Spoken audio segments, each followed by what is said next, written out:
All right, let's dive right into this explainer. Welcome. I'm your host, and today we're breaking down the hidden forces that are actively working against you. And trust me on this one, we're going to go in a direction you probably don't expect at all. Now, you might have clicked on this expecting a guide to spotting, toxic friends in your social circle, or maybe how to identify a narcissistic partner. We see that kind of content literally all the time. But what if the entity that's secretly against you isn't actually a person sitting right across from you? Section 1.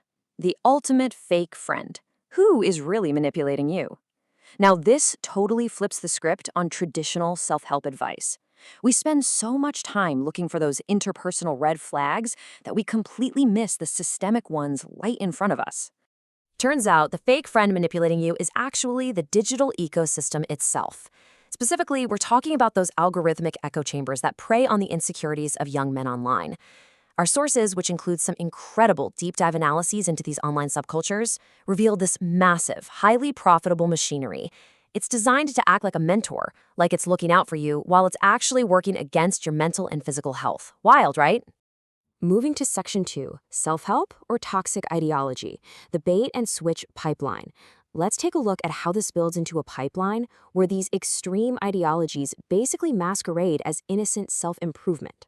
So, we absolutely have to critically analyze how popular influencer advice actually operates. At first glance, we might see healthy self-development, stuff like establishing psychological boundaries, hitting the gym, getting better sleep, maybe even trying out a skincare routine. Perfectly normal stuff, right? But popular self-help rhetoric often obscures very real mental health needs. It ends up pushing viewers, and especially teenage boys, into these really harmful fatalistic subcultures that actually demand extreme body modification. And that brings us to the core of this modern phenomenon, Looksmaxxing. Now, this started on fringe internet forums just as a project of maximizing your physical attractiveness. But our sources point out it has evolved into a full-blown ideology. It's not just a grooming routine anymore. It's an entire framework for understanding your own worth in the world, based entirely on your physical appearance. It's like a giant puzzle where the only pieces that matter are your facial features. If you're a parent, or even just a peer trying to understand what a friend is going through, you're going to start hearing some pretty bizarre vocabulary. They might mention soft-maxing when they talk about skincare, or maybe a jaw posture exercise called mewing, but the real glaring red flag is the PSL scale. Researchers define this as a pseudo-scientific framework that literally ranks people through a strict racial and gendered hierarchy. It introduces this fatalistic worldview known as the Blackpill, where your worth is determined strictly by your genetics. If there's one thing you take away today, we need to recognize this as the actual language of radicalization. All right, Section 3, the algorithm's echo chamber, profiting off insecurities. The absolutely crucial point here is how the algorithm and these influencers actually monetize these insecurities. They are taking the genuine pain and the everyday awkwardness of young men and turning it into a highly profitable sales funnel. Imagine a comic book speech bubble just popping up on a teenager's feed. It says something like, "Just improve your jawline, bro." I mean, it sounds like standard, totally harmless gym motivation. It kind of feels like tough love from an older brother, doesn't it?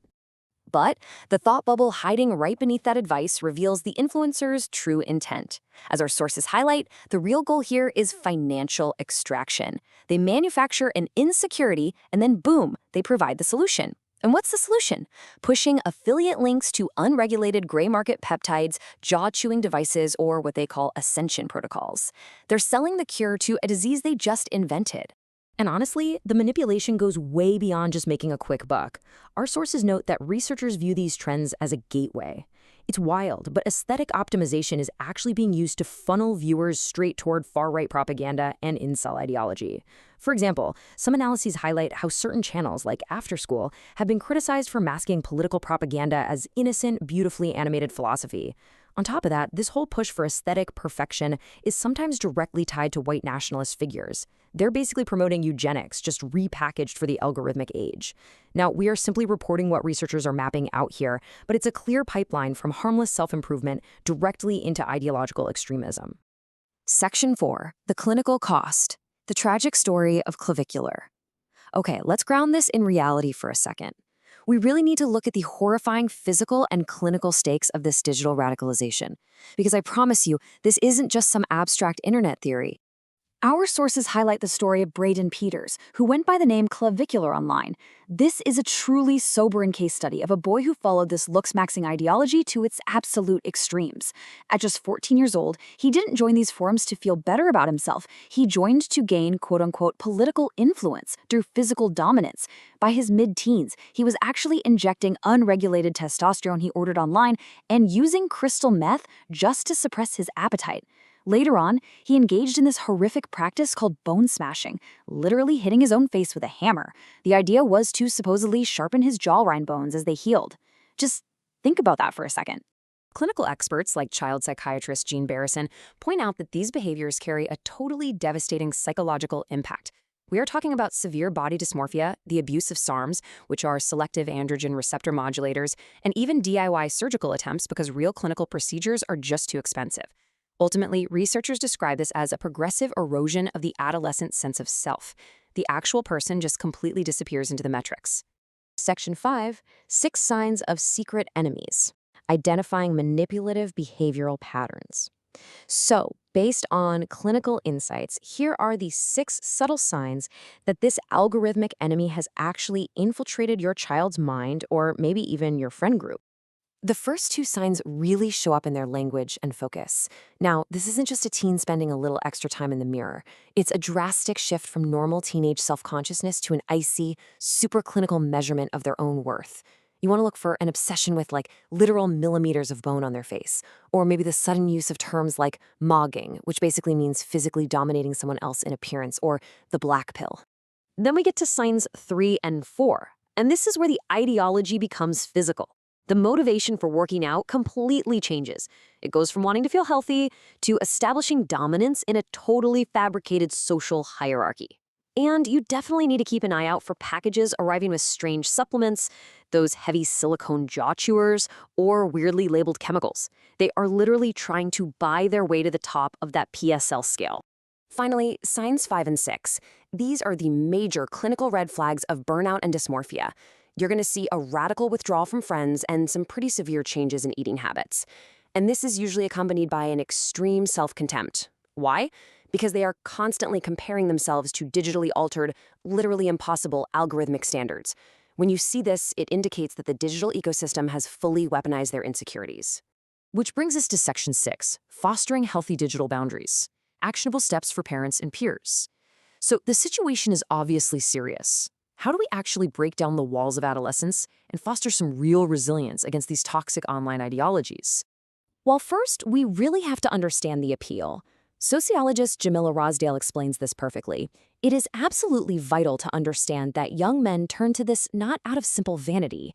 They do it because it offers a sense of control in a really chaotic world.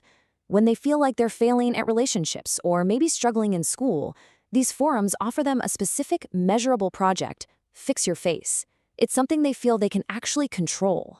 So to combat this, expert Valerie Adams-Bass suggests a few really concrete steps. First off, you have to safely penetrate that digital barrier. Express genuine curiosity about what they're looking at online, and you have to do it without immediately judging them. Ask why they follow certain influencers or why they do certain workouts. You can use this to kind of soft launch conversations about how they are really feeling underneath it all, and then validate those feelings. You've got to build an offline fabric of support to replace that online echo chamber. And this brings us to the ultimate takeaway of this explainer. As all the sources stress, we absolutely must offer these young men a vocabulary for their pain. We have to give them a real physical community before the internet forums get to them first. We have to look them in the eye and tell them clearly, your body is not your failure. The world that made you feel that way, that's what needs fixing. So what does this all mean? Are we equipping young men to build resilient minds, or simply leaving them to the algorithms that break their bones?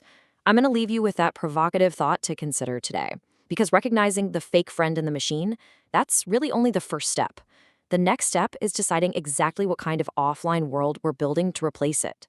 Thank you so much for joining me for this explainer, and I'll catch you next time.